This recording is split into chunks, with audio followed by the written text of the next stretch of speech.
All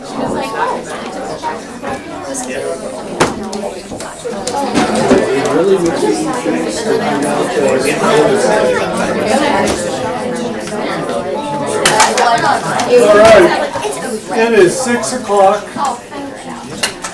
and we have a quorum here, so we'll call this meeting to order. It's wonderful to see all these guests here, but it's kind of scary. I don't think I've been around this bunch of this many middle school kids for a long time. But it's great to have you all here, and we'll let you introduce yourself after a while, okay? I might suggest we bump them up on the agenda. President John, if Sure. that would be your, that'd be the will of the board. Yep, they need to get home and get to bed. That's Get right. home. Unless they want to stay for the board, and then they're perfectly welcome to it. All right, you have your consent items present on the agenda. Are there questions? I just wanted to clarify one of the Yeah. maintenance position we're hiring for, and the fact that we do need that position. Talking with several people, it looks like that position floor saves us about $60,000 a year. If you factor in the salary, then that takes it back down to 10 or 15,000 minimum per year that position saves us on outsourcing those activities that we would need. So that's why that person is recommended for hire and why we need that position. I just wanted to clarify that. Okay, so what's the role of that position? So like what, you know, we've got some new facilities, some new things Sure. there, so what does that position entail, I guess, briefly? It's Mike Bailey's position. It's HVAC, electrical, servicing all of our HVAC units and all of our electrical units, sometimes working as a facilitator between a contractor and then sometimes doing it themselves, and that's where we get a lot of savings from having that person on campus that we don't have to outsource those jobs. And does that work strictly in that realm, or do they step out and move? That is their into primary realm, but yes, they share with other maintenance. Yeah, all our maintenance crew works really well together and helps each other on projects. And so it's your recommendation that that's the best way to facilitate that? Absolutely. That Yes. position? Yes. From what I've seen over the years since, and Mike was here before I retired, but I don't recall him ever working on stuff besides HVAC. There's a lot of it. There's just that Yeah. much work that is required, maintenance. We'd probably get our filters changed on a better schedule than a lot of places. I really consider even on weekends and all that, checks the coolers and. And We were fortunate to find somebody with those qualifications that can do that. And with our expanded campus, there's even more.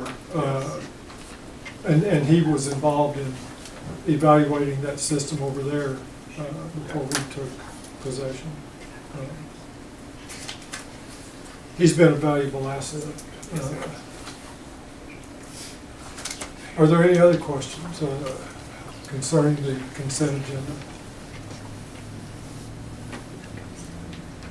Then I would receive a motion to approve the consent agenda items as presented.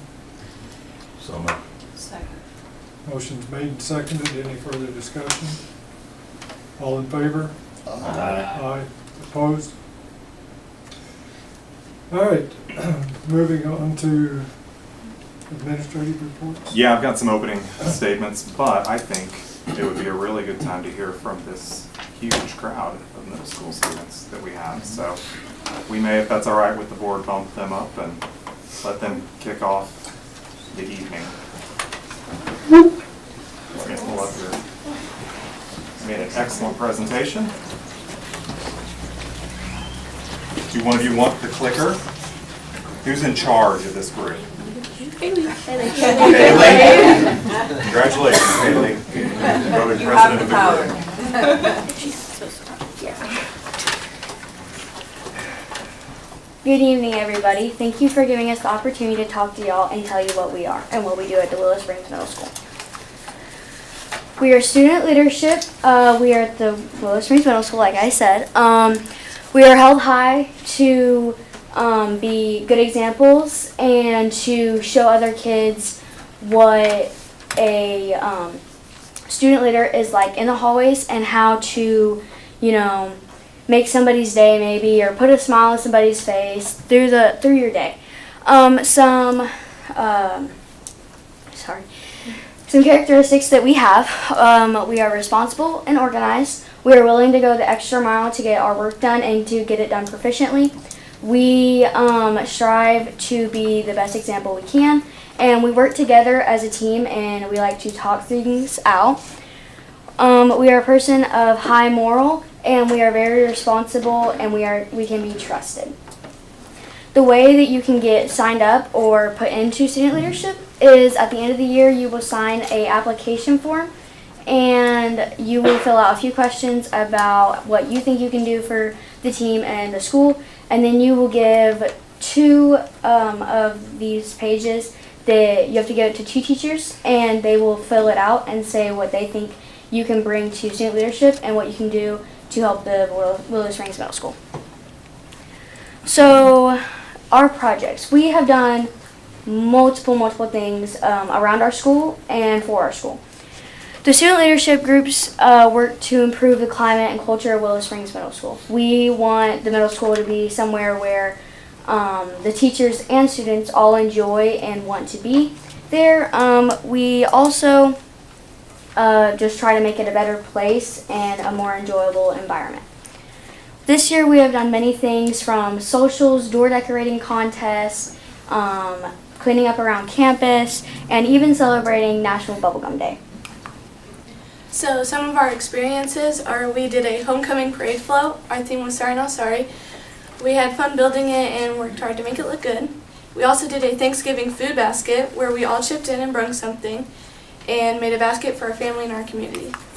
Some of our projects that we've done is our Christmas project, and like Kaylee said, we did our door decorating contest, and the winner got a cooking decorating party, and we just worked on this in our bedtime class.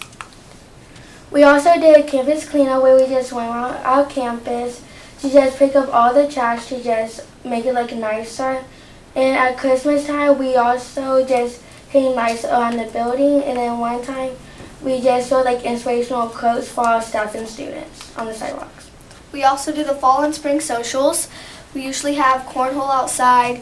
In the inside, we have music. You get to go dance, get to hang out with your friends. The money that we get for the socials from the students, it goes into helping the student leadership. We buy things for the bear store and other things. Our student leadership got to go to the elementary and help them make their Valentine's Day baskets and help with snack time. And some got to enjoy the pleasure of helping the second graders with their math games. Some of the student leadership got to go to the senior center and serve food, and we were blessed to listen to their wisdom and their stories. We've also done a lot for our new students. We understand that it can be a difficult time for some, being stressed or anxious, so we decided to give them a free bear shirt to make them part of our bear family. The Bear Store. So this is a store up in the Grimes or cafeteria. It's up on the stage. It is almost like a mini Dollar General in the middle school. It is amazing. Students earn points by having good attendance and getting good grades, and then they lose their points to bad behavior or bad grades. So the opposite. Students shop quarterly, and I'm telling you, there's tons and tons of things in there. There's school supplies, there's clothes, there is sports equipment. I've seen tents, I've seen a drone in there. Like I said, it is like a mini Dollar General in our middle school. It is amazing. Hey Haley, slide over that way so they can see the picture. Yeah. Here's some ideas of what we have. It also helps students with money, in the real world. You have to figure out what you do with your money and stuff. So it kind of helps give kids the idea of saving and, spending their money responsibly. Okay, we have pep clubs. We have some themes that we choose for pep clubs for people. We have neon night, pink out night, Minions theme, Lorax theme, and you get in free all the students who come to pep club, and you get to cheer on your team, talk with your friends. Thank you for letting us be here. Do any of you guys have any questions for us? Sounds like you're having a ball. So, I'm Mrs. Drake. I haven't had the pleasure of meeting very many of you, but I'm the student leader sponsor, I guess you would say, at school. And I just want to tell you, these kids are amazing. They are. They're such good kids. And they've really done a good job of making the middle school a fun place to be, but holding kids accountable, like with their Bear Store thing and giving them, an incentive to earn and then to be responsible to spend. And just the different projects that they've come up with have been a lot of fun. Where do the things come from that you have at your store? Is that through donations? Yes, we have donations. I think it was a few months ago, we actually went around and we went and asked, the businesses if they could help us donate to get us things. We also, with the money that we get from that Bear Store, we usually buy stuff also for it. So in there, do you run it like businesses or kind of like cashier, somebody that takes care of the points? We usually switch it out. There's somebody that sits at like a little kind of like a stand. Yeah, it almost looks like what you got at church, that's what they stand at, and they have a little book and they write your name and how much you spend and how much you have left, I'm pretty sure. But Okay. And you do that yourselves? Okay. We have to check the math every now and then, but we do a pretty good job. Don't we all? Yeah, we all have to check her. So the Bear Store has really been a neat thing, and we have gotten donations. Sometimes teachers will donate things, like when they're like nice clothes that they're cleaning out or new shoes. We have a lot of new items. We use the money from the social. The kids pay a couple bucks to come to the social, and we have a concession stand there. We use that to buy stuff for the Bear Store. But it's really been a neat thing because I've watched a lot of kids walk in there probably wanting to buy a basketball or something like that and seeing a new pair of tennis shoes and being like, I need to get this. Or I had a little girl come in one time and she's like, I'm going to buy this for my sister for her birthday. And so that's been a really neat way to see kids learn the difference between wants and needs and maybe meeting something that I really need. We don't put like hygiene items and things like that in there because we want the kids to have access to that if needed.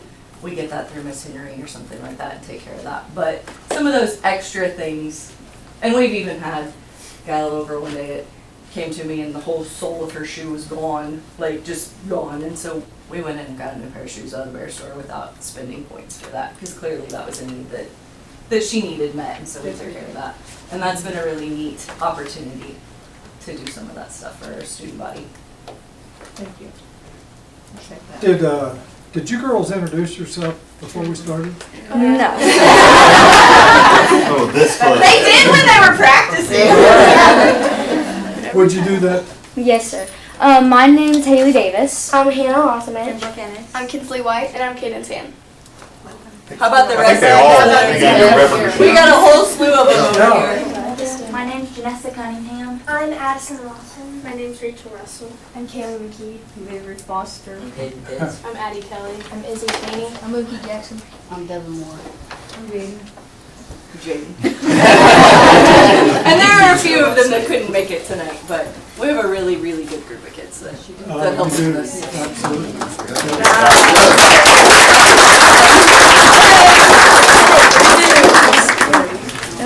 I'd also like to say just briefly, like, this is a lot of work, and it's a lot of work on the sponsor and the other teachers that step up to make this happen. And it's just been a really, really good thing in the middle school, so I'd like to personally say thank you to you guys who step up and help, and we really appreciate that, and it's making a difference to our kids, so thank you. Yeah. Absolutely. Yeah. Thank you for always supporting it. And our crazy ideas. All right. All right. Where are we at? That was great, guys. You're welcome to hang out, or it's okay if you slip out at this time. But, Thank you I guys know, very like, much. you won't insult us by leaving. But thank you for coming. Good job.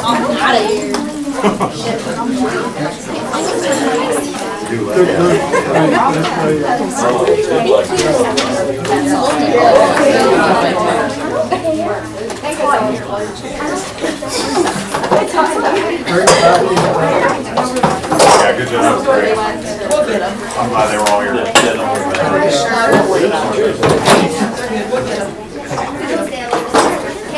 This is the kind of things they have to do all the time. All right. Well, I think that's the high point of the meeting, so it's all downhill from there. I do want to recognize our transportation department. They had a perfect safety rating for the 31st straight year. That's Tommy, Logan, Kenny, all the guys that, Ethan, they all chip in and help out with that. They do a phenomenal job, and we can't give them enough credit for that. That's amazing that 31 years straight with a perfect rating, and we're really the model for the area and the patrol, and so.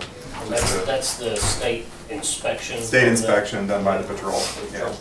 I started my Paul bill and I was Yeah, probably should give some credit to Paul Thomas, yes. Paul Thomas. Yeah, he started the run and Tommy's continued it, so he's doing great. March is Board Appreciation Month. You have some certificates of thanks and also some students have made some thank yous for you. So as you get a chance, take a look at the thank yous, and I'll keep those in the boardroom for a while. But our kids did a nice job of making sure that you were thanked. And it is a thankless job a lot. It's certainly not a paying job, but we appreciate your volunteer service to our community and our kids, and we thank you for all that you do. So, I've also got the MSBA report. So I'll play that for you, our nice little 5-minute monthly video from the state.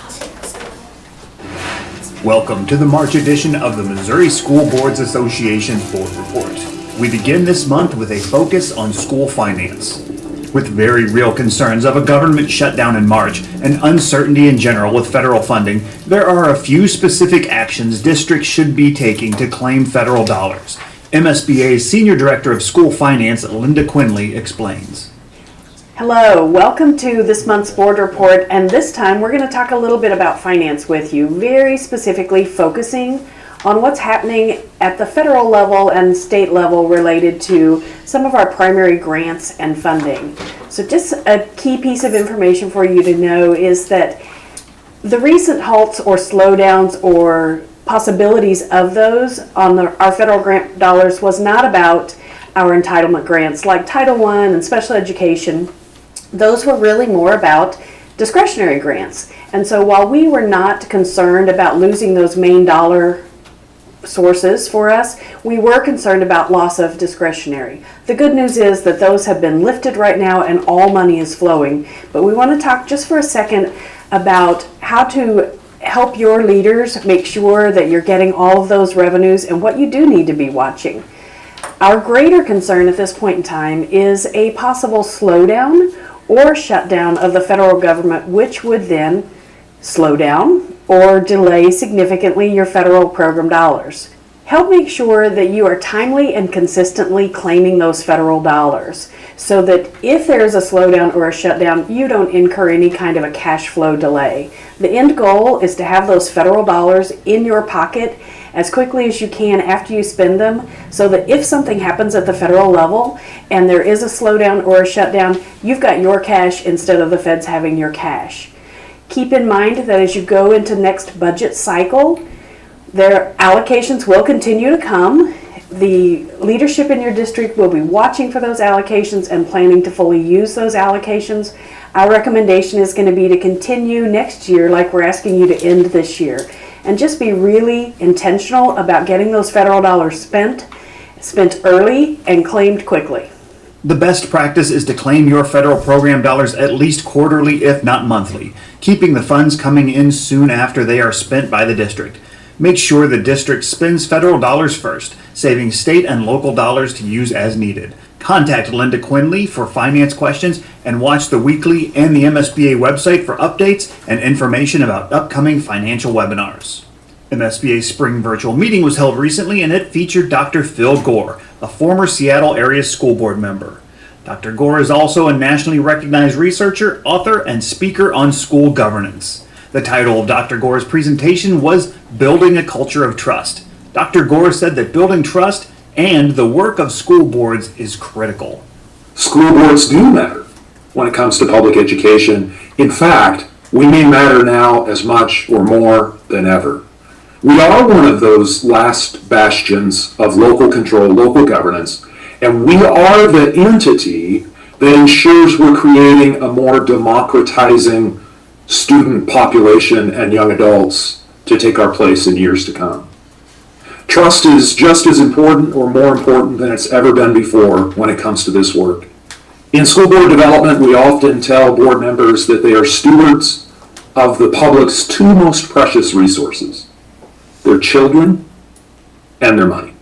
And last but certainly not least, it's March, which means it's School Board Recognition Month. All of us at MSBA sincerely want to thank each and every one of you for all that you do. Your hard work and dedication to your schools and communities are appreciated, and your commitment to all students does not go unnoticed. Visit the MSBA website for materials to help celebrate. So with that, thanks for allowing us to have some time at your board meeting, and we'll see you in April for the next MSBA Board Report.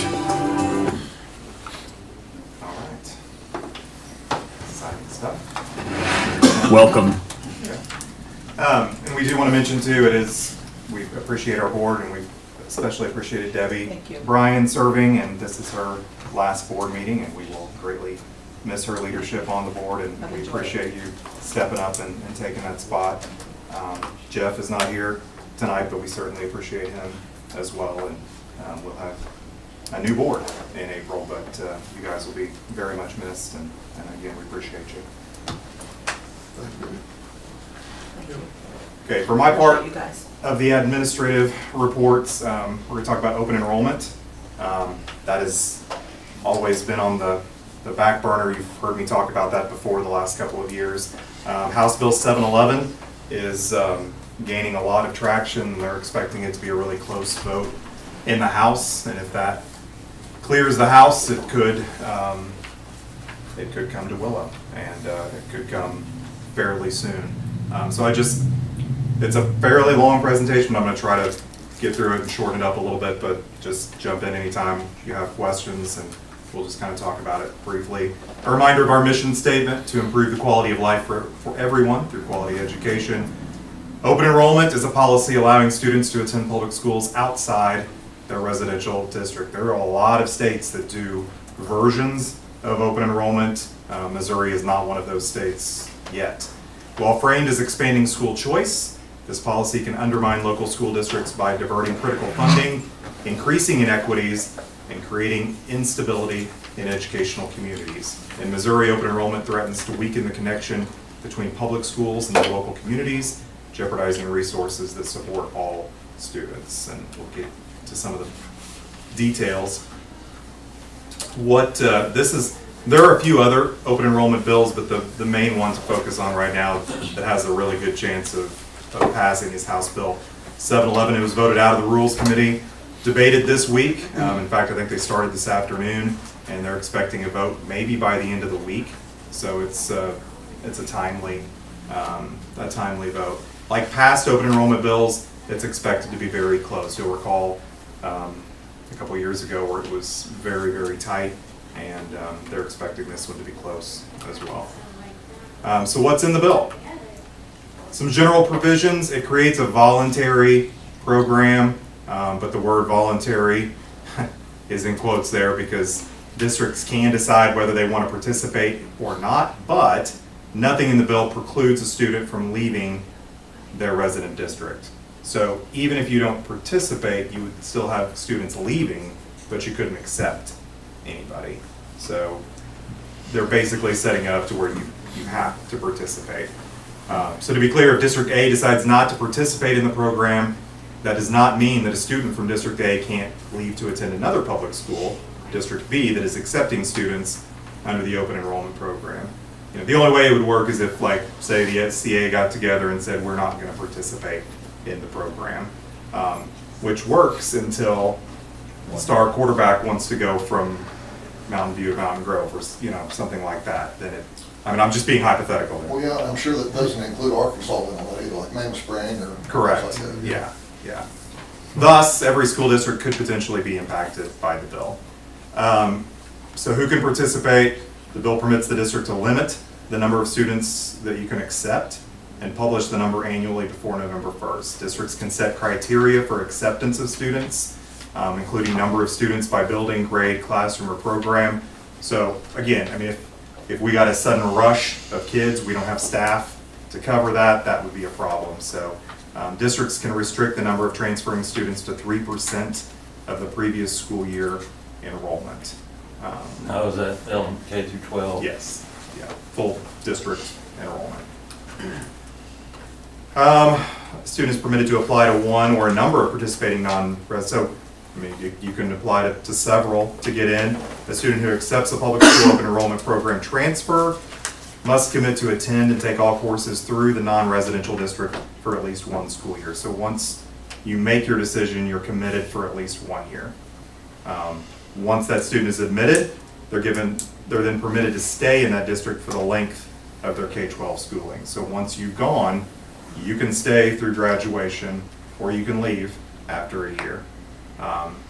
And there's a proviso about attendance if your attendance rate falls below 80% for any one quarter, which, you know, honestly, if something were to happen, you know, an illness or something like that, that could knock you out of that. So after that, you're not eligible to? Yeah, there'd be some further questioning on that, like what a district is eligible to do in that case, but it sounds like they could remove you from that district if you're chronically absent. So is this all start of the year? This isn't like middle of the year, I'm mad, I can go to this other school district? Yeah, beginning of the year. And this would not take effect next year, it would be the following. So it would be 26-27 year is when you're looking at. The bill states that the non-resident district must count the non-resident student as their own for purposes of state aid. So if a kid comes to our district, that's our student, then we get aid for that student. No local funding from the resident district will be distributed to the non-resident district. So if you're losing kids, that's losing money as well. So funding concerns, obviously. So 6760 is next year's SAT per student from the state. And right now, you'll see on that second bullet there, our expenditure per pupil is $12,906. So of that, we get a little over half of that from the state. We're 35% locally funded, but you can see where a declining enrollment, and we talked about that a lot in this room, declining enrollment means loss of funding. So what about transportation? Parents will be responsible for transportation to the non-resident school or to an existing bus stop location in the non-resident district. This is better than another bill that was out there that would have made the resident district transport students to the non-resident district, if I'm saying that right. So basically, if a kid went to West Plains, we would be required to provide transportation to West Plains. That is not this bill, thankfully. However, students that qualify for free and reduced meals or have transportation as a related service on their IEP and who seek to attend another district that share a border with their resident district are provided transportation by the non-resident district, I'm sorry, this is really wordy, or may have transportation expenses reimbursed. So if they meet certain qualifications and it's a neighboring district, then there would be a case where we might have to transport that student. Non-resident districts not required to travel more than 5 miles into a contiguous school district or 30 miles from a public school. What about special ed? That's also been some versions of this that said, well, that's there were no provisions for special ed. Language in this bill states that the non-resident students with a 504, dyslexia, gifted, EL, IEP, they should receive services similar to those a regular resident would receive. So basically, if they come, we are expected to provide them with services. If necessary, transferring students' parents would have the opportunity to develop a new IEP, IFSB, or 504 to evaluate services. What about athletics? And this is always a concern when we start talking about it. If you've traveled or paid attention to local sports in other states, like Arkansas, this has become a real issue for competitive imbalance. A student that participates in the open enrollment program for grades 9 through 12 is ineligible to participate in interscholastic athletics during the student's first 365 days of enrollment in the district unless they fall under one of the exceptions outlined in the bill. One of the exceptions listed says that if a student is entering the 9th grade and they meet all other requirements, they are allowed to participate in varsity athletics.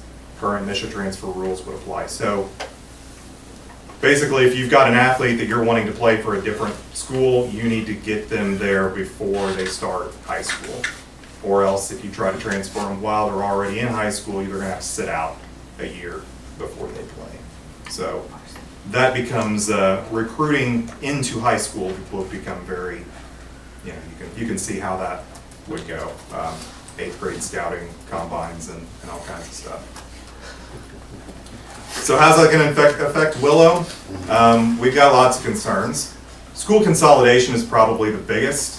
We would be impacted, no doubt, but I think about a lot of our even smaller districts in our area, the Koshkonongs, the Couch, even Dora and places like.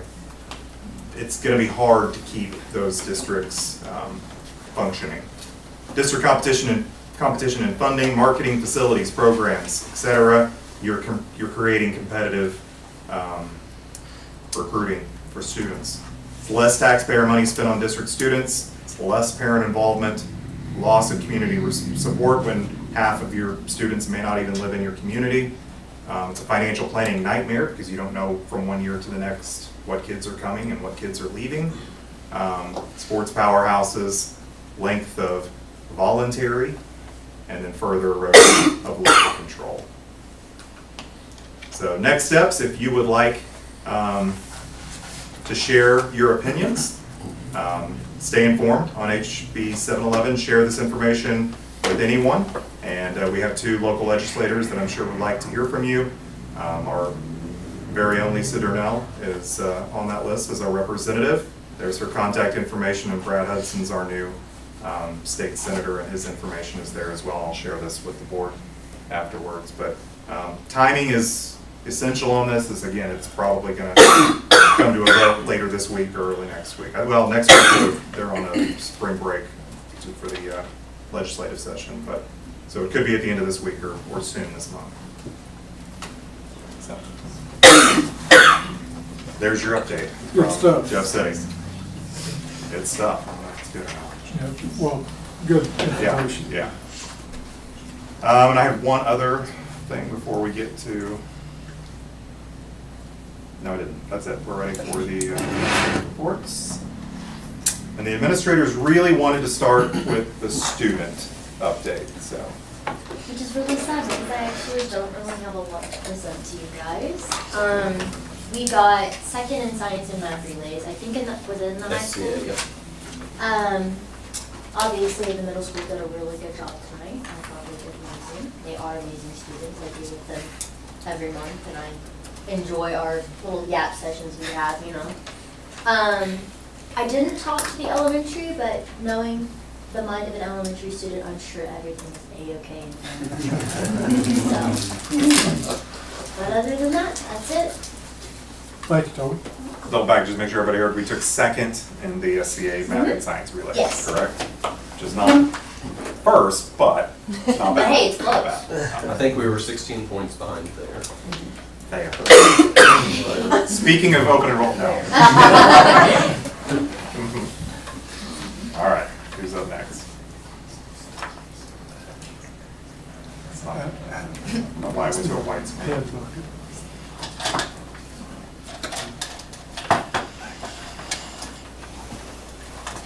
There we go. Elementary. Oh, I'm first this week. All right, well, good evening, guys. We actually haven't been in session a whole lot since our last meeting, I don't think. I think we had a week of winter weather in there, but as you can see, we battled attendance in February with the sickness. We got our average 88, which that's the lowest it's been all year, but that has bounced back and recovered. Big things going on now. We had the library grant through the Rotary Club. They came in, donated some books, or bought some new books, donated those. They came back and stamped them and stuff and hung out in the library with some kids and things like that. And that's kind of a push, I mentioned it last week, to get books in the kids' hands. They're excited about that. We also, last time I shared it, we had the book fair coming up. We also correlated with the book fair a parent reading night. So parents come in, go to the book fair. They buy the book. They go read with the parents and have some activities and things like that with the parents with their kids actually. So that was a good thing. Also, we had a petting zoo. That's a big deal for the FFA and the elementary. They love going up there and seeing the animals. We celebrated 100th day of school. I can't remember if I covered that. But next week, actually this week, we got our Positive Bears. We recognize those at our Rise and Shine Assembly. We do that quarterly. So we recognize those kids. We have our spelling bee coming up. I know for sure we're going to do that locally. We're still trying to decide if we're going to push that down to West Plains or not. We are going to have contests here. Working with the middle school on that actually to have the spelling bee, and spring pictures are coming up. But also, I think that's about it. Any questions about that? We also have another group coming in to read to our kids. I can't remember who that's going to be. They have to be scheduled, but they will be coming in to read to their kids as well. So we're just trying to push and emphasize reading and getting books in their hands and things like that. Any questions?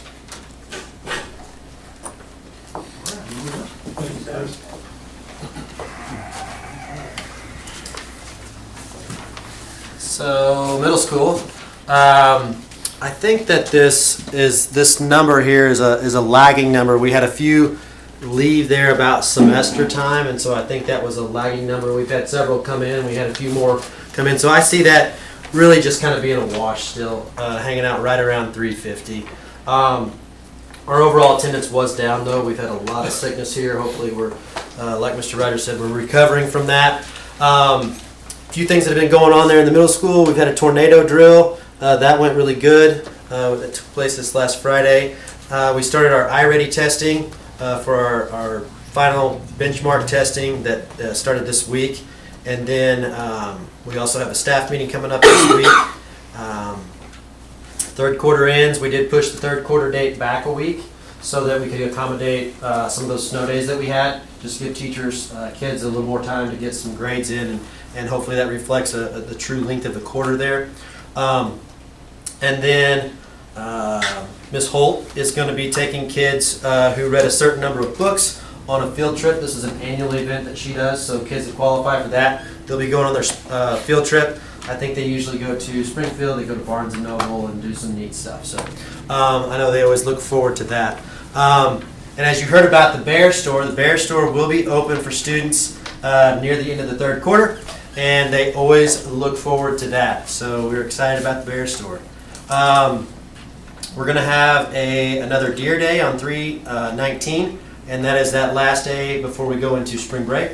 And that is a drop everything and read day. So for a period of time there in the middle school, we all drop everything and read. And we've been doing that consistently throughout the year. So I appreciate Ms. Holt kind of taking charge on that one and getting that going in the middle school. So we've got one of those coming up. And then on that same day, we also have our character trait assembly.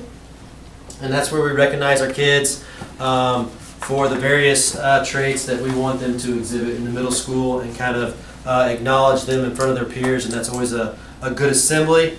And then we also have our spring sports pep assembly that's going to take place that day. So we've got a lot going on the 19th before we take a couple days off there for the remaining portion of what's left of our spring break. So we also have the spring social scheduled for the 28th, and then a few celebrations. Let's see here. I edited this since I've already talked about most of that. Student leadership. I mean, the presentation that they did tonight was awesome, but they're doing a lot of really great things in the building. I know that they did go to the elementary and read to them and help them with certain things here lately. So anyways, yeah, there's a lot of things going on, and we're just getting ready to hit testing season, and we're starting thinking about all that stuff and planning, and the calendar is crazy. And spring sports are up and going, I'll add as well. They should have, they have games starting at the end of the month, and then we get into April, and it just turns into mass chaos with high school and junior high, and everybody's rolling. So do you guys have any questions for me? Okay. The last thing that I want to say that I did put on my sheet that's not up here is we had a PD day on the 14th of February. And our teachers met to start with. I think in the morning they went and they worked on curriculum on their own with the guidance of Mr. Wagner. But then in the afternoon, after lunch, they met in vertical teams. And I got a lot of really positive feedback from the teachers on that. It was really, really good to see our teachers working in teams, and it doesn't matter who's on the team, there's great conversation that's taking place. And so it doesn't matter if we're working in grade level teams, which is kind of everybody's comfort zone, because that's the people that we're around every day.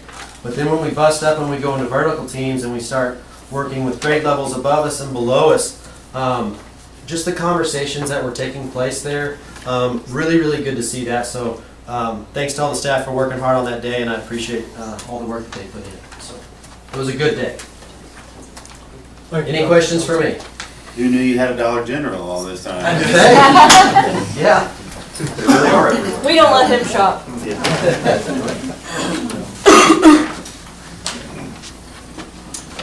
All right, you can see basketball season wrapped up. Both the boys and the girls ended a little sooner than what we would have liked, but overall had good seasons. Chess continues. Even I think the match the other day, they only had 2 students on the team in the high school division. I think they took 2nd place just with the 2 of them.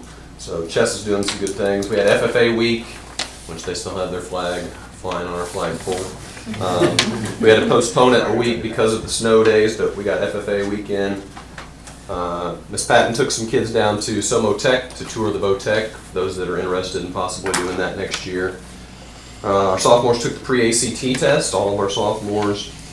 A couple of our students and some of our staff members went to Howell Valley School, to the rural school fair, to talk about rural school 8th graders, tell them why they should come to Willow. CTE advisory night, we had that last Thursday.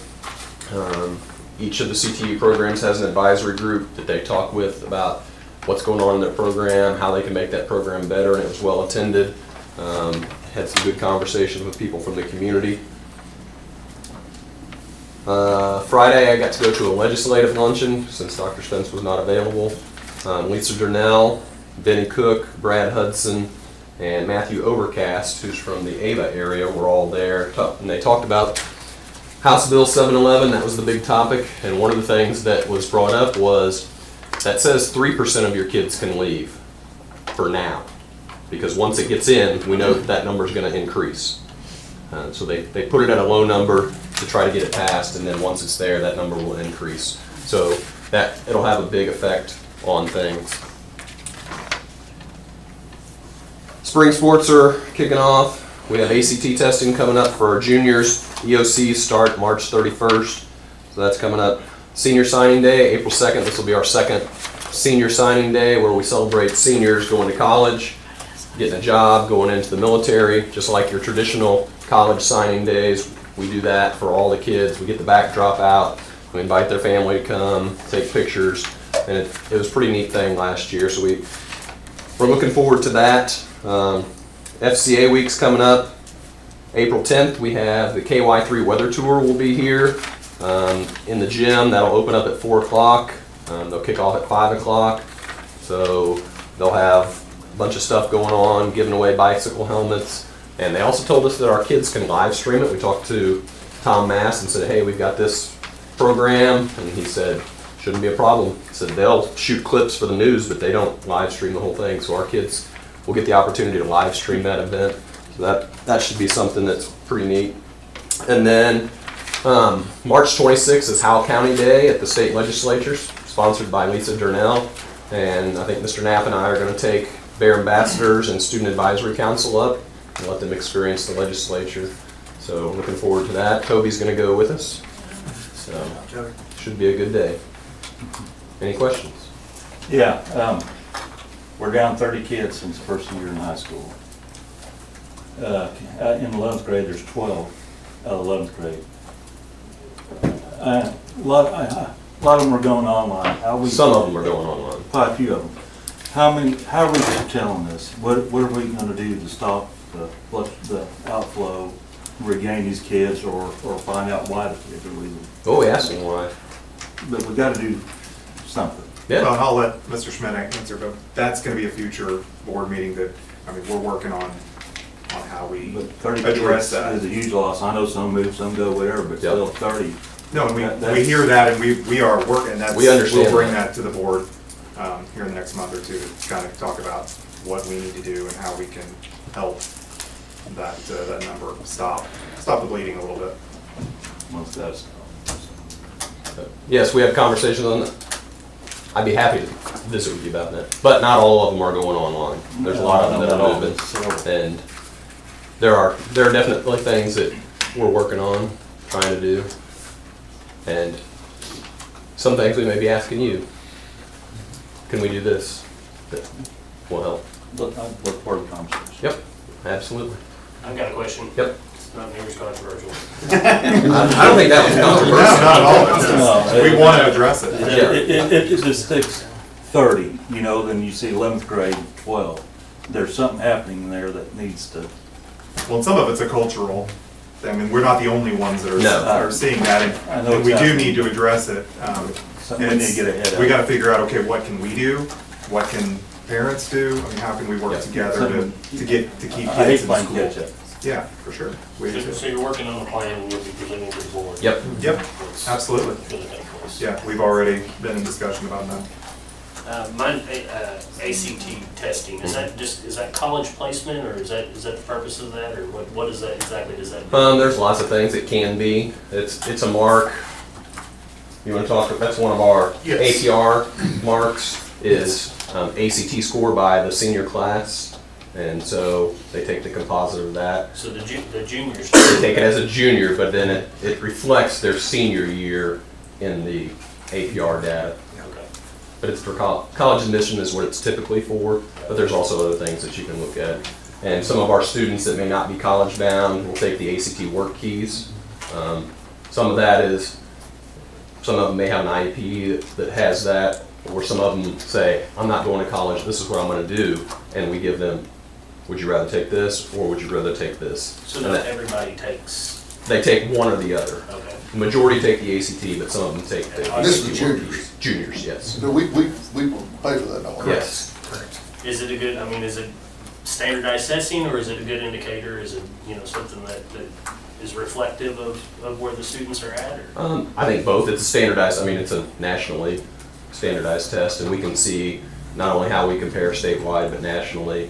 And it's a good indicator of Do what we our see students that know. through Mr. Wagner's report? Yes. That's That's in your balance scorecard. Yeah, Yeah. okay, that's what I thought. Okay, thank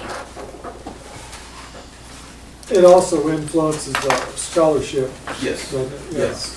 And one other thing about the ACT, if let's say that a student for A+, if they're trying to earn the A+ scholarship, if they don't score advanced or proficient on the Algebra 1 EOC, there is a sliding scale with the ACT and the grade point average that they can use, and many of our students actually earn their A+ through the math requirement on the ACT as opposed to the Algebra 1 EOC. So, All right, thank you. I wasn't asked for a specific report, but some of the things that we've been doing since last board meeting, of course, testing, we had 40-some students left to finish up. But the special ed department, the leadership top-end, we attended the Missouri Council of Special Ed Administrators Spring Law Conference, and some of the information that Dr. Spenson touched on about the proposed legal changes for concerning special education that are addressed. There are a few things that are IEP specific that were introduced to us and talked about. There is a parental consent bill, House Bill 477, that changes the way that parents consent to special education services, or changes in IEPs that's being proposed. There's also House Bill 305 and House Bill 654 that changes YCDD eligibility, ages, And then, of course, open enrollment, the House Bill 711, and then Senate Bill 215 also addresses open enrollment. Both of those have been heard and voted out of committee to be voted on. Two very different provisions between 711 and 215. 215 would mandate some of the provisions versus 711 where some of it was elective. Definitely things concerning for special education, especially with open enrollment, how that affects special education students. While there is a cap on like what the state says you can have, you could not, part of that caveat in 711 indicates that if you can't provide services for a student with your existing staff, you could actually reject those. However, reject that student. However, you're looking at discrimination if you say, I'm not taking in this student because I would have to hire more staff, because the way that 711 is written is that you have to provide services based on what the IEP currently says. And so while it says that you don't have to hire more staff, if staff is required to implement that IEP, you're going to have to hire staff to make it happen. So it's very concerning whenever you're looking at enrolling, especially significant needs students into your district. Those that require special transportation, if they have transportation as related service and live in Mountain Grove and want to come here, we're going to have to be responsible for going to Mountain Grove and getting them here, because that's what the IEP decided, that the team decided that they needed to access their curriculum. So it's very concerning on this side of special education. If open enrollment does pass, the implications that it could have, because you're definitely looking at pieces of, if you try to reject someone, it would be discriminatory, but it could be a financial burden for your district. So big concerns. Special ed, the advocacy day for the issues that we addressed is on April 1st. We will get to visit with our representatives as well and provide input on our concerns with that proposed legislation that's coming forth. And we obviously have concerns because it would not be a positive thing for public school districts, and we would want to express that to them about the changes that are being set out there. So, if you have any questions for me? You all are welcome to attend April 1st if you'd like to go advocate with us. So. Yeah, thank you, Ms. Barker, for that. Absolutely. All right, are we ready to move on to board policy? I want to thank Matt for emphasizing our need to do this, but we need to start reviewing some of our policies that impact our operation of the school board, and beginning with the one that I've provided you in your agenda here, policy BA, board operational goals.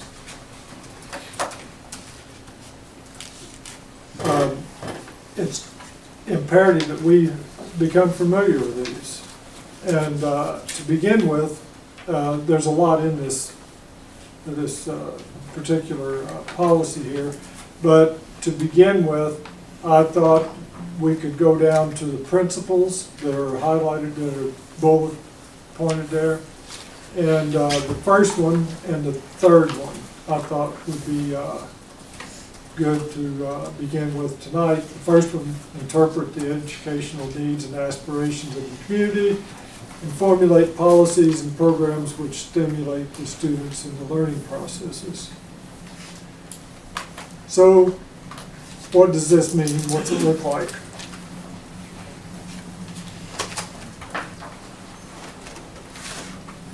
That's a good question. Yeah, that's what we need to think about and have an image of that in our minds whenever we talk to people. For me, interpret the educational needs and aspirations of the community. We need to hear from the community. We need to hear what the needs are, say from employers out there, from parents, from all aspects of the community. And do we do that?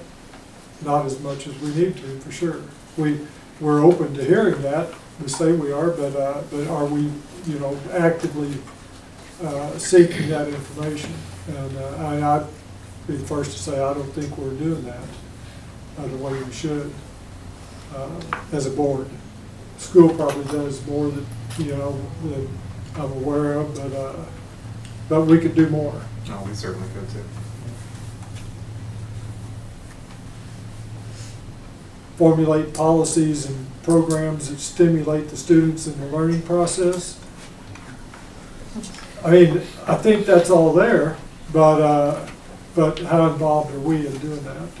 And how often do we look at and evaluate those to, I think this is a good first step into formulating policies, is to Yeah. know and understand our policies. Yeah. To be familiar with them, that way we can move that direction. yeah, because we've got this policy manual, and how many of us look at it very often? It's not the most fun reading, but we do need to be familiar with it and make changes as needed.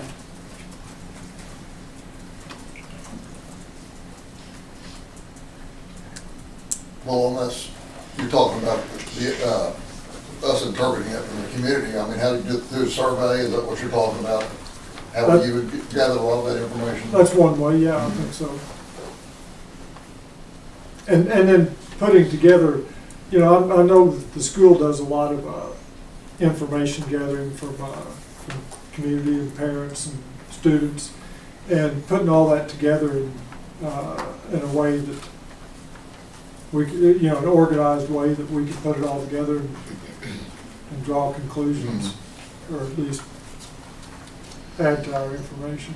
I'd say most of us probably get community feedback on a one-on-one basis on, when you're at ball games, at the grocery store, that deal there. And so bringing that back to the board and us as a board, looking at that and discussing, and we do some of that, yeah. I believe. Well, I think so. Well, if we skip on down to the third one there, which I like that one because I think that's coming up with our approval of the budget coming up. Operate the school district through sound fiscal management based on the adopted annual budget. And I think we're making strides in the right direction there about asking more questions and looking at the budget and expenses and finances closer than we maybe have in the past. But what else do we need to do there? I think it boils down to communication, and that's with Marty and us, and Marty, some of the steps that he's taken with us that I think are beneficial, or the larger purchases, we see those come through here, and we get to identify them. But I think just like tonight, there's a position that he's wanting to fill, just having that communication about what that position does, why it's imperative, why we do that stuff. So the more we're informed, the more that we can feel confident in improving, voting for and approving a budget that's going to continue to put us on the right track to where we need to be. Yeah, and I think, we have a segment on our agenda just about every month on the financial report. And I think us individually and as a group doing our homework before we come in here and knowing the questions that we need to ask. And talking to Marty between meetings and getting the information we need, but you got to know the right things, to know the right questions to ask.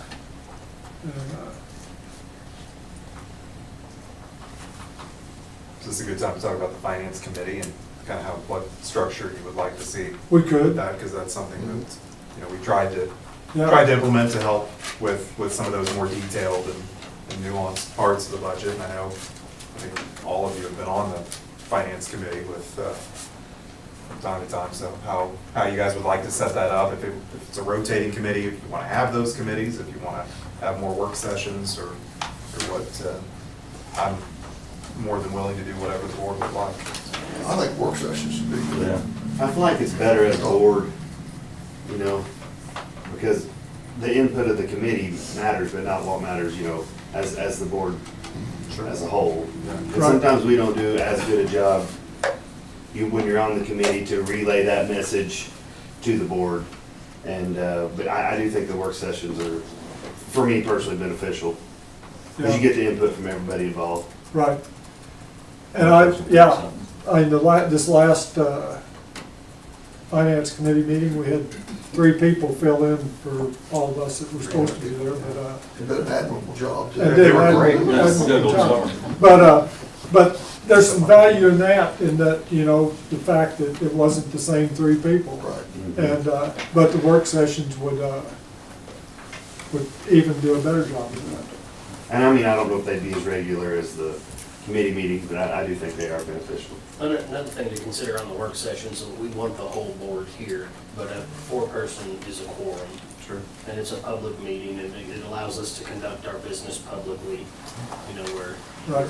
That open we're being communication. transparent about, you know, everything that's going on there.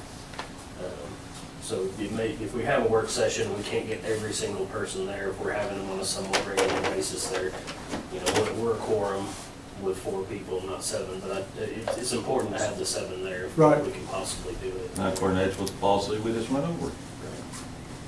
And it would be open and transparent, just like you said, and that's what we need to do. So would that look like maybe a monthly meeting through budget season, and then maybe every other month after that, throughout the year?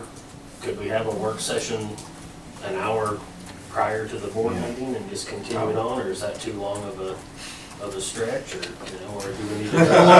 do we need Sounds to like a great night, Matt. They seem to go longer than we usually plan, you know. An hour. That's up to you guys. Yeah, I mean, when you gotta shut it off. You gotta shut it off. It's an hour before. True. You know. That does give you a stopping point. What about an hour after, Matt? I think that's a good idea, Matt. Well, I mean, we all really strive to be here on meeting Yeah. nights, but I mean, if we want to do it another night, I mean, we certainly can, Would that make it more difficult to get people here probably. at that time? So that'd be at 5 instead of 6. I mean, it'd still be an open meeting, the public would be welcome. Yeah. We would just do it before we jumped into this. Well, I'm just talking about the board members. Right. I think it'd be. Wouldn't be a big issue. It wouldn't interrupt your nap time. No, I think I'll be done by then. Just have to nap an hour earlier, won't you? Daylight savings time. I'll bring coffee and cookies and Thanks, Abby. You You can pray for us, right? Yeah. I'll pray, bring cookies and coffee. Mandy definitely has to go. But sometimes in between, if it's 2 weeks, 3 weeks, kind of lose track of what we talked about and where we're at. And so, And it's big and complicated, and so just being able to understand, you know, all the funds and what's there, and And I've been on the committee and I've been not on the committee, and there's definitely a lot more information and a lot more understanding on the committee versus sitting in the boardroom receiving that information the second time. And so I think there's a lot of value in trying to get us all together. Do we need to, when we get into items for action, officially change the meeting time? well, is it changing the meaning? I mean, it's 2 different approaches, or It'd 2 be different things. adding a- Because you have to, You'd be adding a work session prior to. Yeah. I'd say we probably. you just thought, you know, at 6 and move, roll into after school. I don't know the answer. Yeah. I think we need an action for a work session at 5 prior to our regular monthly meeting. And we'll add that. And I don't, yeah, I mean, we can probably make that a rolling meeting to occur every month, and then if there's a month that we, for whatever reason, don't need that or want that, we can make that change.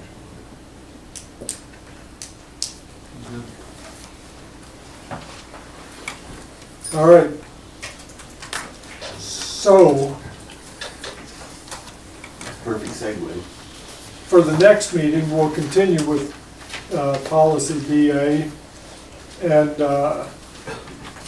look at the next principal there, manage the school district in accordance with board policies, rules, and regulations, and provide the superintendent with sufficient, adequate guidelines for implementing board policies. I would hope that you could have feedback in that area to help us help Yeah. you. Sure. So those are the two principles we'll look at next time. And we'll get a reminder out to everybody on it. All right? Then Well, we'll what do you know? Move on to Financial finance. update.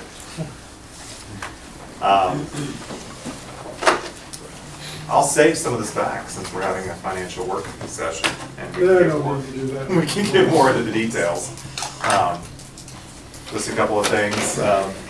This was just a good graphic that just kind of speaks to public school finance. A few weeks ago, the governor came out and was very proud that funding for public schools has gone up 17% since 2005, and the state is giving more money to public schools than they ever have. However, general inflation in the United States has gone up 65% since 2005. So yes, there is more money in public schools than ever, but inflation has also gone up tremendously since then. So just a bit of perspective on that.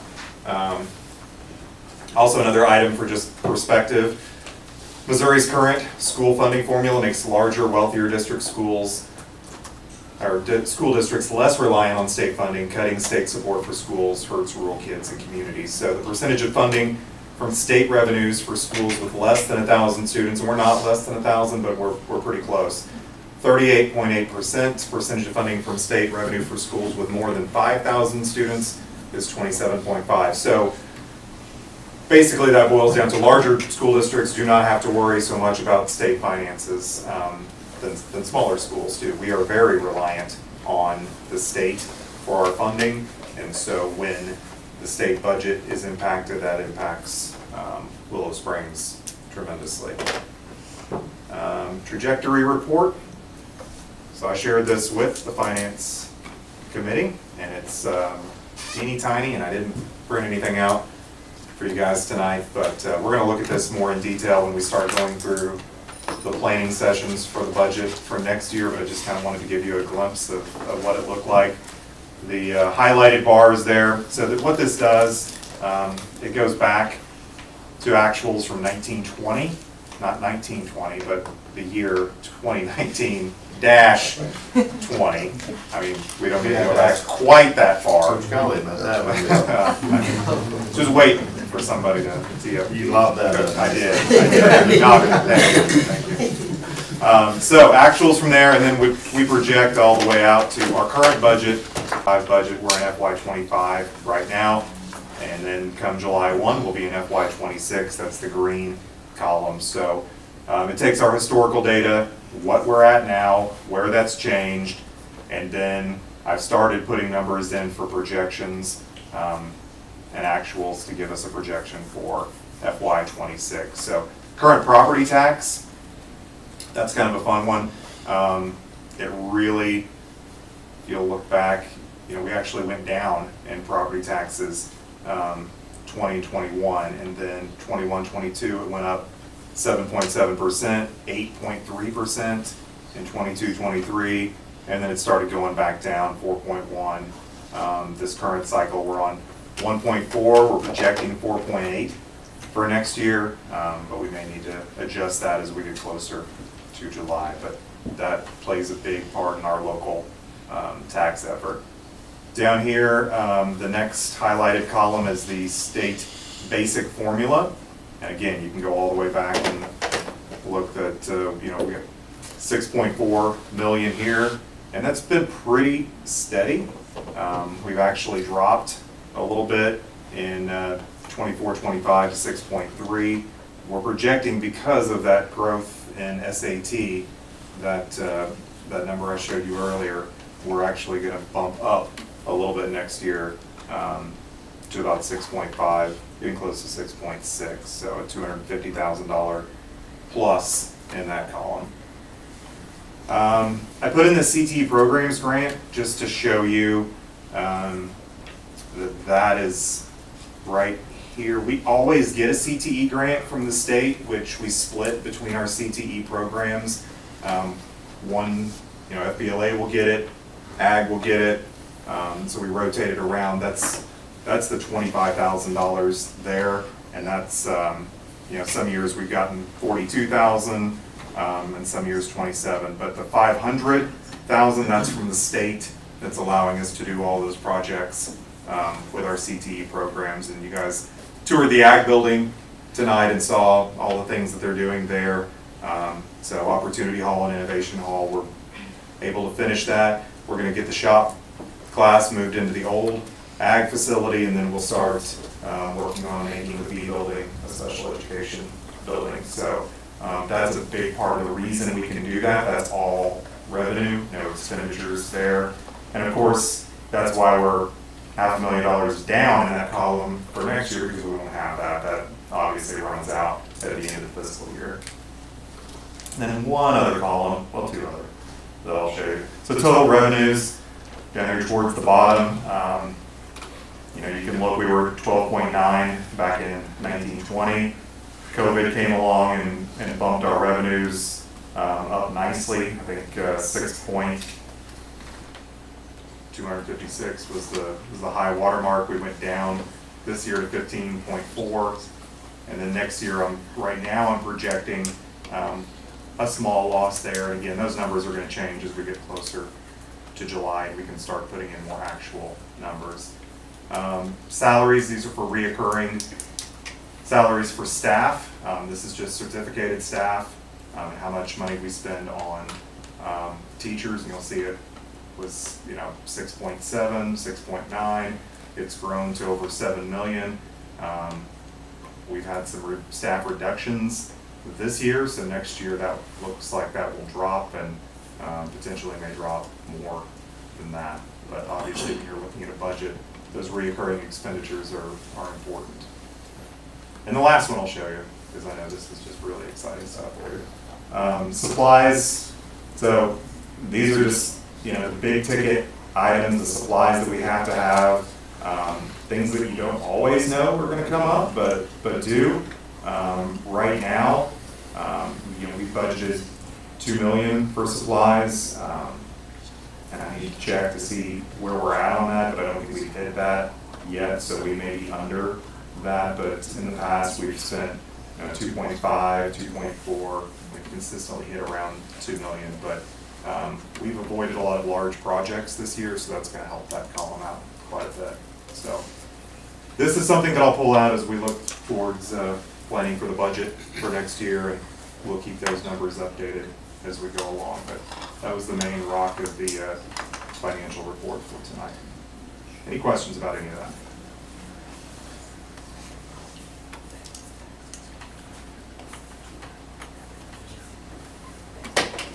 Okay.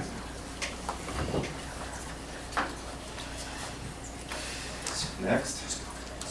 All right, non-resident tuition. It's a heavy financial evening. So this is the point in the year where where the school board approves the non-resident tuition rate. This kind of goes into what we were talking about with with open enrollment. This will be a funding source that we will lose if open enrollment passes, and something that's a little unique to Willow that is not necessarily the standard around the state, because while we don't have a feeder school per se, we do have the West Plains rural schools that can send their students to us, and when those students are sent to us, that district pays their tuition. Currently, we charge $7,000 per student per year. We're proposing to jump that to $8,000 for next year. I talked with the superintendents from all of the other area schools that accept rural students other than West Plains, and we all agreed to bump that up to $8,000. We kept it low for a while to try to attract those districts, the rural districts, to push for kids to go to our district and others more.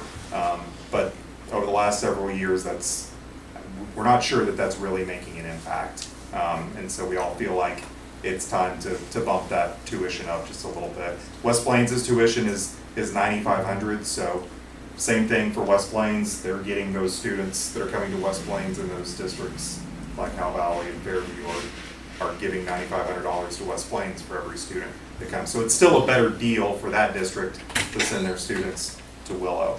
Currently, we have 38 students in our high school, and this is just high school students. Obviously, the other grades don't have that option, but once you get into high school, you do. So that's a net of $266,000. We budgeted $200,000, so we're over. That's a good, you want to be over budget there, so that's $66,000 more than we thought we would get this year. And then I broke it down for you, just if you're curious where those kids are coming from. Richards is still our number one feeder school with 21 students. Glenwood's got 10, and Junction Hill, Fairview, and Howe Valley just kind of, it fluctuates from year to year on how many, but Richards is consistently our number one school, which you would expect since they're geographically closest to us. I've got a question. Yeah. Did I see earlier that it costs $12 or $12.9 to educate a kid? Correct. Okay, so is that an average from all K through 8 there? Is it? K-12. Or, yeah, K through 12. Yeah.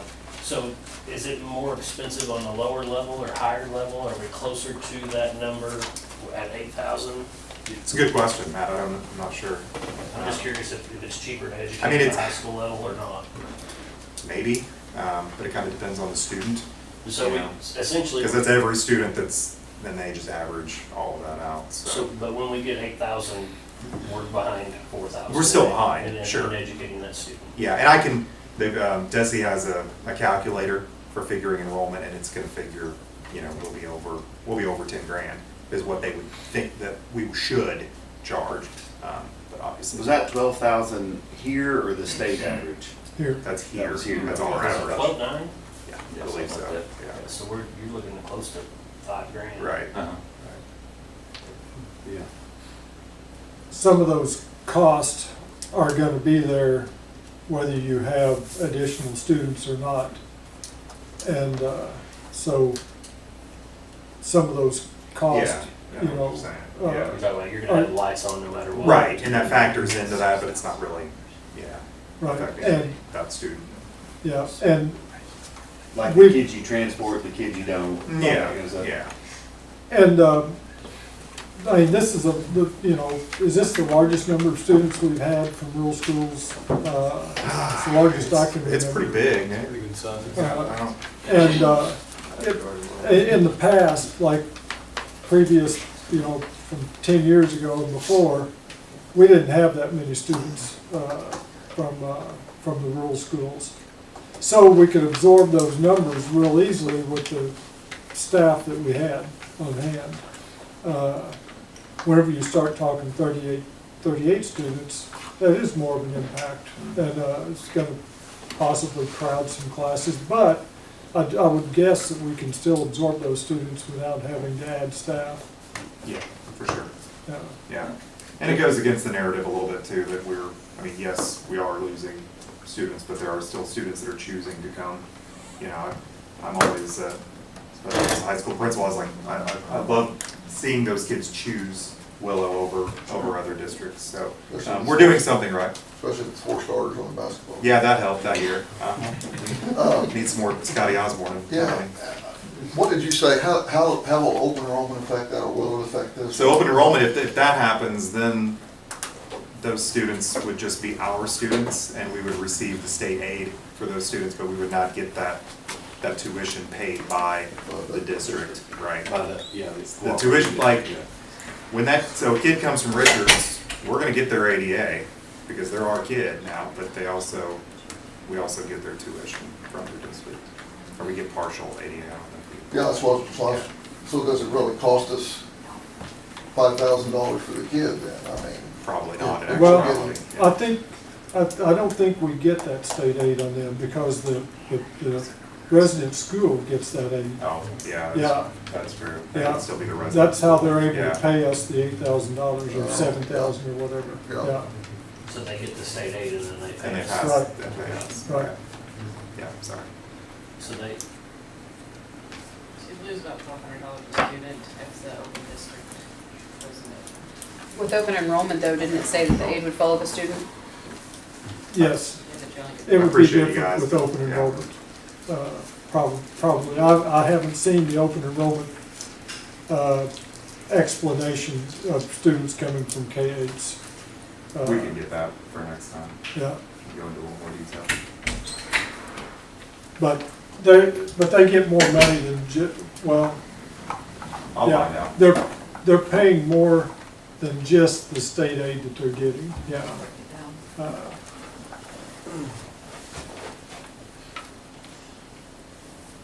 So that's, Yeah. yeah, that's my propose is that we raise our tuition from 7,000 to 8,000.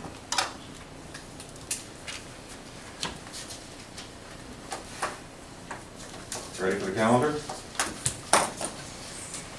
Was there any other discussion about tuition from middle schools? Then we're ready to go on to the calendar. Okay, we talked about the calendar a lot. I don't know how much more you want to talk about it, but I do have just some final thoughts you guys can discuss and make your decision. The majority supported a hybrid calendar as far as feedback we got from everyone. We did work towards a compromise that we talked about last Monday.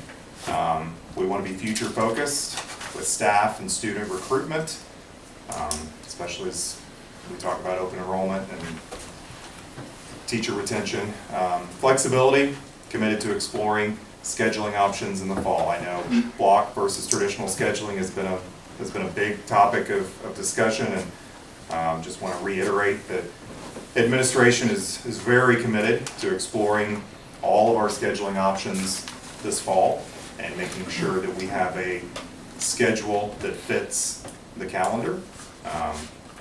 And so my recommendation would continue to be to support the hybrid calendar with the understanding that we'll look at scheduling options this fall to make sure we have the right schedule for the calendar. So there's your traditional and your hybrid calendar one more time, and I'm happy to answer any other questions or comments. Open the floor for discussion here.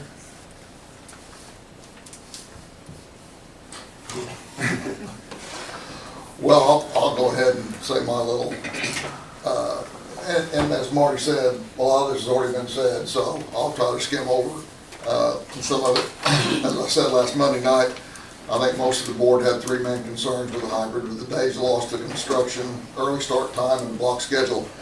And as board members, we serve three constituencies, the students, the staff, and then the community, parents, and taxpayers is a third. And I think, of course, we all agree that the kids are our most important constituency. I don't see how we subtract instructional days and make that a positive outcome. Although the administration has improved the hybrid, we're still losing 6.5 days of instruction. I would like to see a few more days added, which would maybe at least be used to negate the early starting time. One of the biggest reasons stated for changing the calendar was to recruit and retain staff. I'm not convinced that we are experiencing that big a problem with that yet. I think we need to start collecting data on that issue. If we offer a job and an applicant turns us down, we need to document why. If we have hardly any applicants for a particular job, is that an issue at surrounding schools too, for that particular, whatever it is, math teacher or English or whatever. When teachers leave the district, we need to ask them the reasons for leaving. We need to compile that data and then show us what the problem is with the data. As for the block schedule, I think we've stated our concerns. The issue of missing one day, any day of the week, that student will miss seeing that teacher for 1 week. And that's just not that one class, it's the 4 classes that day. Whereas in a 7-period day, that student would be right back in class, all 7 classes the next day. I think repetition and review are very important to learning. And then there's a possibility of budgetary savings. There's truly only one way that we're going to know that, okay? And that's to set up a mock schedule, and lay it all out, and see how it comes out. I can't say for sure, I don't think anybody can, right, that it's going to be more or less teachers. So that will have to be a schedule that will have to be worked on by the administration to look at alternative scheduling. Hopefully this could be done and presented to the board by fall, what you said. And lastly, the big red flag I see waving is that we would be the only school in the entire state of Missouri on block schedule on a 4-day week.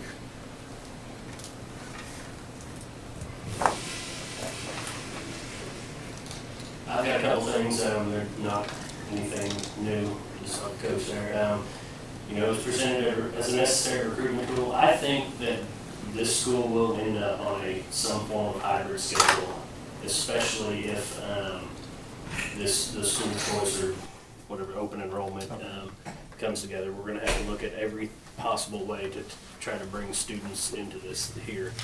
But I shared Coach Colley's, you know, I haven't seen or hasn't been presented in a way that I feel like it's a crisis at the moment that we need to rush the change into a hybrid calendar. I think that there needs to be definitely more time, more thought, more examination of what's going on. And I do appreciate the administration and the lengths that they've gone through to try to appease the board as we made an effort to try to get through this process here. But a couple other issues that I have, the discussion of using Career Ladder to potentially aid in the gaps that the hybrid calendar may present on a Monday. I just can't imagine with the financial forecasting that Career Ladder is going to be something that's a long-term solution in our district as financial constraints start to come down the pipe there. So that's a concern for me, for us to put one of those mechanisms on something that I feel is a little more fragile or there. The block scheduling, we've kind of gone through that over and over. There are some potential block schedulings that I think may work as a compromise, but we've kind of gotten so close to the time where we have to make a decision there that we had to do some scheduling stuff that we just simply couldn't explore any of those things in a timely manner. So that tells me that we're pushing this along a little too quickly and that we need to look at that stuff as we move forward and see if it's just it's the right thing. What is the right thing there? And then, you know, obviously we want to look at the things that are mentioned, GPA and attendance and stuff like that, to see if those are factors if we were to go to hybrid. But I would want to see some sort of baseline. This is what our GPA was. This is what our attendance is. This is the benchmark. You know, this is where we'll you know, pull the plug or make the change or do those things of that nature to do that. The other aspect that I have is that, you know, we're looking at the teacher grant potentially. They're putting warnings out there that, hey, you better get your act together and figure out how to fund this thing in the future. And so I don't see where that, you know, I don't see any way in the near future, if they take that grant away, that we're not going to the community and saying, hey, I don't know how we fund where we're at without at the lowest tax levy that we have. And so to take something like block scheduling and there's several other things that are wildly unpopular from my perspective in the community. I don't want to bring up some of the other ones and change the whole dynamic of this conversation, but there are some other things that are out there that would need to be considered. And then to take that and just continue down that path and then ask the community, hey, can you give us some more money to do this thing that you're beginning to push back on us and say, hey, we don't really like this. And it goes back to our goal, that number one goal of listening to the community and feeling, you know, what their expectations are from this public school. So I think it'd be short-sighted for us to rush this thing through and not look at all these aspects and all the changes that are happening from the federal level, the state level. There's a lot of movement happening here. But again, I don't doubt that we will likely end up with some different version of a schedule to try to compete with the area schools. That nearly all of them have gone to it around us. But that's where my standpoint is with it. I agree with both of them. Everything they're saying. I've been back and forth with block and traditional. I'm not a block person. Not sure it would work in this, but I do worry about the other side of campus, how that would all work out. I'd like to see some more information how, if we did go traditional, did keep 5, block, no block, how we can protect all that over there. And so that's where I'm at with a lot of it. I agree with both of them across the table. I also agree with you guys. I feel like it was pushed on us, and I wish you all luck at however it goes tonight. Either way, there's some things to be worked on, and I feel like that you all will do a real good job at that. Pulling our teachers in, pulling our teachers as to what they want, what they need. But I too feel like it was too soon to make a decision. Well, I'll speak up. We talked about the compromises. One of my main concerns was the increase in the early start, and my concerns were answered by Logan. The buses are already here, and it's not going to change pickup times or anything else there as far as that's concerned. The proposal on the hybrid calendar added several days from the first one, and so we were only losing those 6.5 days, which the hours are made up, etc. But probably as far as my feelings about it, it goes back to what's our number one priority, and that's the success of our kids in school. And I think most of us have agreed, at least, if not all, that the number one impact on success of kids in the classroom is the person that's up there in front of them. And I feel like this is something that we can do to keep that the best person in front of in front of our students that we have the option to. It's going to happen sooner or later, and I feel like preparations have been made, and we've allowed more time to discuss it, and we've had good discussions, and I appreciate the thought and the time that everybody's put into it. And then finally, I don't know if there's a better commercial for the hybrid than what we saw over there at the FFA presentation today. The things that they're doing in those buildings over there, and we're going to have more students over there next year, is phenomenal. And I can only imagine, I can foresee a lot of really good things happening on those days off, on those Mondays. You guys know our BOAG teachers, and a lot of other teachers are just the same. They spend an amazing amount of extra time providing for our students, and I could imagine a lot of really good things happening, not just in BOAG, but also in all of our other departments on those Mondays. Is it going to balance out the loss of time? I don't know. I think so, but we wouldn't know. And then finally, I'm confident that if we were to go to the hybrid schedule and the block schedule was an utter failure, which I think it would be evident if it was, there's no doubt we would change. The administration's already heard the board speak about that and the expectations to be ready with other options. So, that being said, that's my 2 cents worth. I've been back and forth all over the board, thinking one way and then the other way. I do think that Logan did answer as far as the start time. I think that was put to bed pretty good last month with the buses already being here and really no adjustment necessary. I think that was, and we did have a compromise with adding some more days into the schedule, lengthening the schedule. What's a struggle for me is just the length of time between class periods on those 4-day weeks, where if you had class on Friday, you don't have it again till Wednesday. that's a major struggle for me.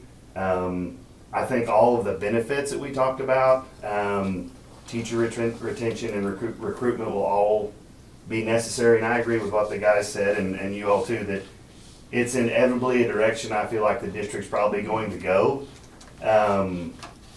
But I said this last month, and I'll say it again, the thing that I struggle with the most is what Mac just said in regard to the students, is if we do or don't, either way, the teachers, the administrators, the board members, we're all gonna be the same. But the ones that it would be detrimental to would be the student.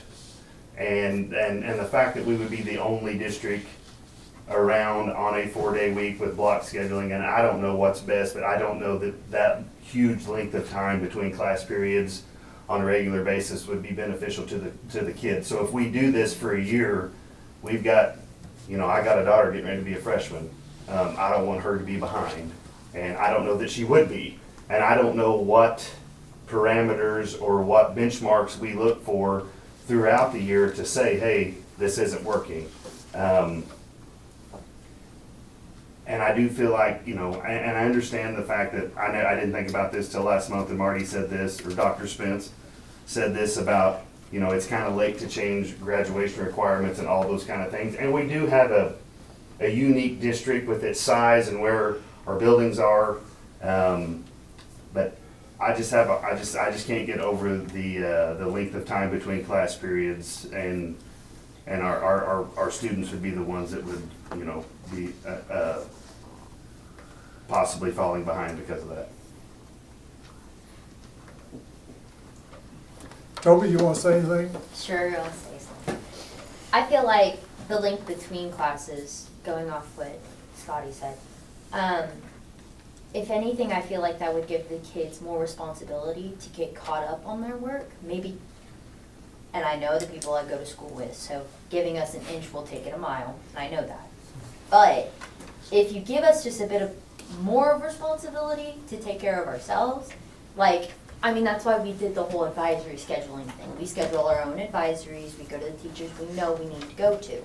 If we still keep that, if you miss a day of math and you know you're gonna miss a day of math, you go and you schedule your time with that math teacher, maybe even the whole week if you need to go over that whole lesson. We've got 45 minutes of advisory time. Heck, you could get through 2 lessons in a week, the 4 days that we go. So, I feel that if you do that, you're giving us just a tad bit more responsibility for ourselves. I would like that. That is a me thing. Like I said, I know the kids I go to school with that. So, that's all I think for it. But I go to school, I wouldn't mind another day off. And I know everybody else has been hounding me for that. They're saying, Toby, come on, you gotta advocate for us. I don't know what you want me to do, but okay.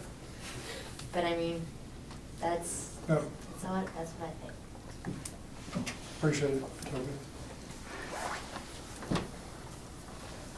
Anything else?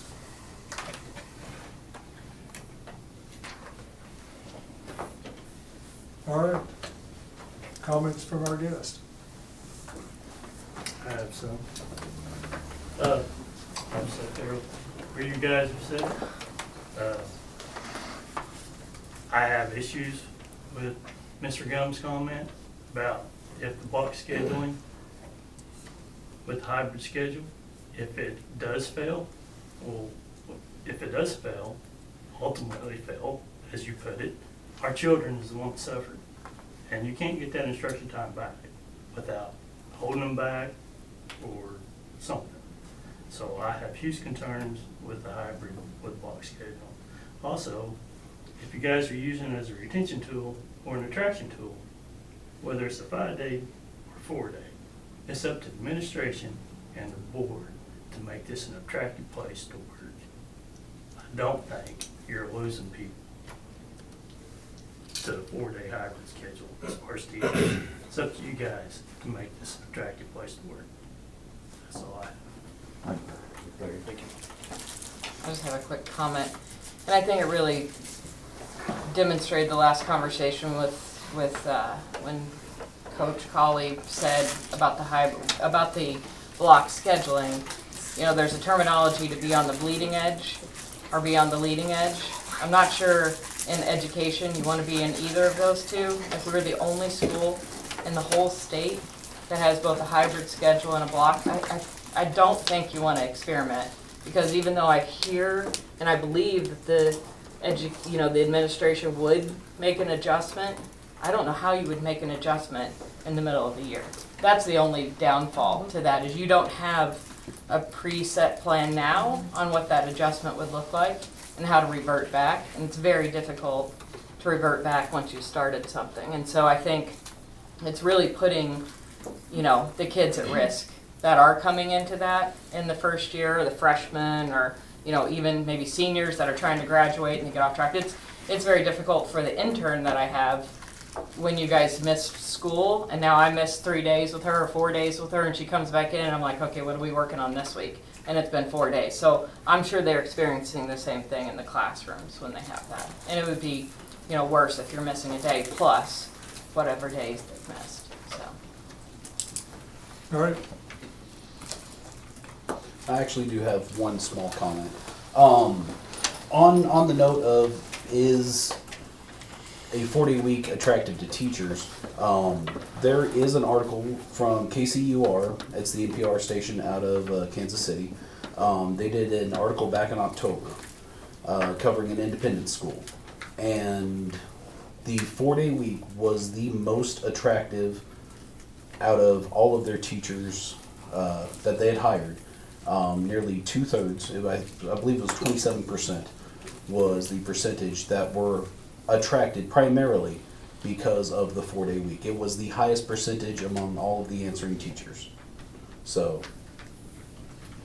now as far as how the school works with the block schedule, Yep. I don't know how block schedule works, so I'll leave that to you guys. Thanks. Well, just to clarify a little bit, I don't think that the block would fail.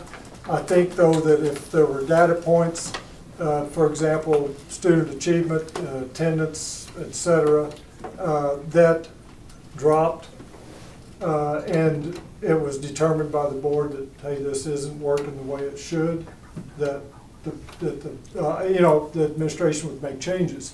And I don't think that the administration would present us a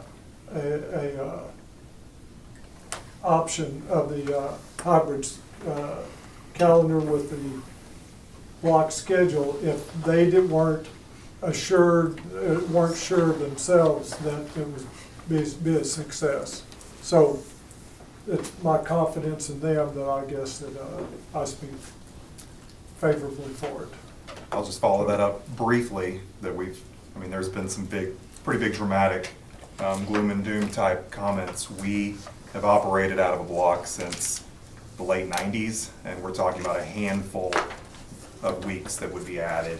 And we've operated on a lot of 4-day weeks during the school year for a long time. So not to downplay the concerns, because there still are concerns, but I'm not sure that it's quite to the level of doom to be presented. But I value everything that everybody here has said. Sure.